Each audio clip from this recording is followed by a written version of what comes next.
अगर आप मेरे चैनल पर नए हैं तो सब्सक्राइब कर दीजिए और बेल आइकन को भी दबा दीजिए ताकि मेरी जो भी वीडियो आए वो सबसे पहले आप तक पहुंचे। जो चीज हम बार बार करते हैं वही हमारी आदत बन जाती है। हमारा चरित्र हमारी आदतों का कुल योग होता है। हम किसी आदत पर जितना अधिक समय बिताते हैं वह उतनी ही मजबूत होती जाती है। अपनी आदतों की जांच करें, अच्छे आदतों पर समय बिताएं ताकि वे और अधिक मजबूत बन सकें। तो देरी न करते हुए हम कहानी को शुरू करते हैं। एक समय की बात है, वाराणसी शहर में एक धनी व्यक्ति घनश्याम रहता था।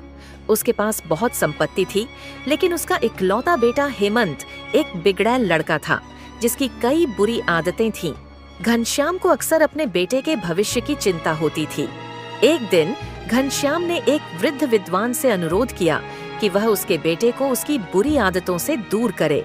विद्वान हेमंत को बगीचे में सैर के लिए ले गए। अचानक रुककर उन्होंने लड़के से वहां उग रहे एक छोटे पौधे को उखाड़ने के लिए कहा। युवा लड़के ने अपने अंगूठे और तर्जनी उंगलियों से पौधे को पकड़कर आसानी से उखाड़ लिया। फिर बूढ़े व्यक्ति ने उससे थोड़ा बड़ा पौधा उखाड़ने के लिए कहा। युवक ने जोर लगाया और वह पौधा भी जड़ों समेत बाहर आ गया। फिर विद्वान ने एक झाड़ी की ओर इशारा करते हुए कहा, अब इसे उखाड़ो। लड़के को इसे उखाड़ने के लिए पूरी ताकत लगानी पड़ी। इसके बाद विद्वान ने एक पेड़ की ओर संकेत करते हुए कहा, अब इसे उखाड़ो।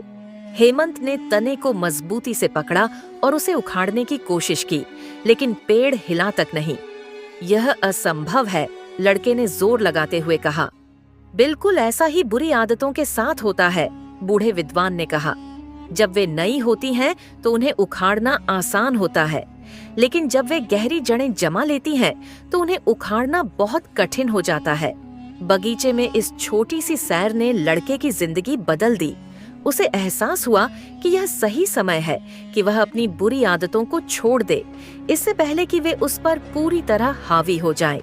आदतें शुरुआत में बहुत कमजोर होती हैं, लेकिन समय के साथ वे मजबूत हो जाती हैं और फिर उनसे छुटकारा पाना मुश्किल हो जाता है। अच्छी आदतें बनाना कठिन हो सकता है, लेकिन वे जीवन को आसान बना देती हैं, जबकि बुरी आदतें आसानी से बन जाती हैं, लेकिन जीवन को कठिन बना देती है। हमें अपनी आदतों की जांच करनी चाहिए और सिर्फ अच्छी आदतों को ही अपनाना चाहिए। तो दोस्तों, इस कहानी से यह शिक्षा मिलती है कि हमें शुरुआत में ही अपनी बुरी आदतों को छोड़ देना चाहिए, क्योंकि बाद में उन्हें हटाना बहुत मुश्किल हो जाता है।